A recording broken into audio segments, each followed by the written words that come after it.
Spécialisé en droit du travail. Bonsoir maître, merci d'être avec nous en direct sur BFM TV. Quand on regarde les dispositions qui ont été censurées par le Conseil constitutionnel, et c'est vrai que bon nombre de salariés s'interrogeaient, on voit bien que le Conseil constitutionnel a dit non à la suspension du CDD ou du contrat d'intérim. Est-ce que ça veut dire qu'aujourd'hui, un salarié ne risque plus rien ou pas ?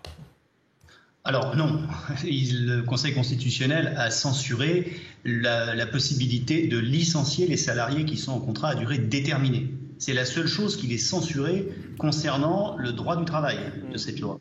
Mais pour autant, c'est une victoire, c'est vrai, parce qu'il y avait une méconnaissance flagrante du principe d'égalité devant la loi, puisque les salariés en CDD et en CDI n'étaient pas traités de la même façon. Mais pour autant, c'est une victoire quand même très théorique. Concrètement, le salarié qui est en CDD, il verra son contrat suspendu, il ne sera pas payé, ça revient quand même un petit peu à un licenciement déguisé.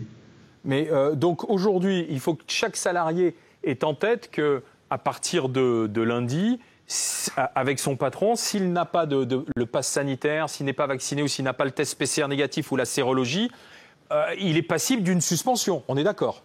On est entièrement d'accord. C'est-à-dire que ça, par contre, le Conseil constitutionnel l'a validé. Ils n'ont pas considéré que c'était une sanction financière déguisée et ils considèrent qu'effectivement, le salarié qui n'est pas en règle du pass sanitaire, eh bien, il verra son contrat suspendu, son employeur lui interdira l'accès à l'établissement et il ne sera pas payé.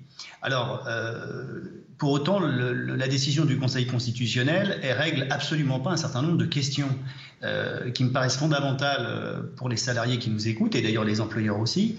C'est que la loi qui a élargi le pass sanitaire et crée une insécurité juridique absolument phénoménale dans les entreprises qui sont visées par le texte.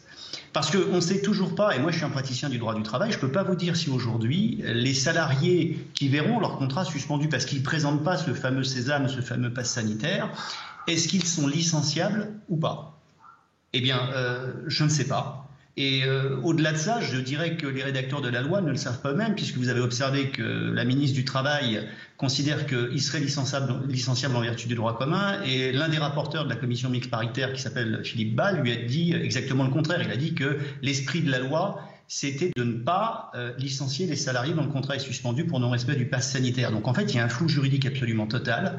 On ne sait pas si ces gens-là seront licenciables. Alors ça crée un problème, parce qu'une loi, c'est censé être clair, et c'est censé être clair pour que les juges l'appliquent de manière uniforme.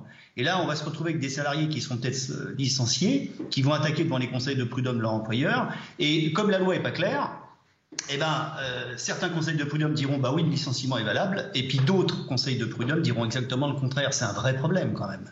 Merci Maître Noël, merci d'avoir été avec nous, avocat.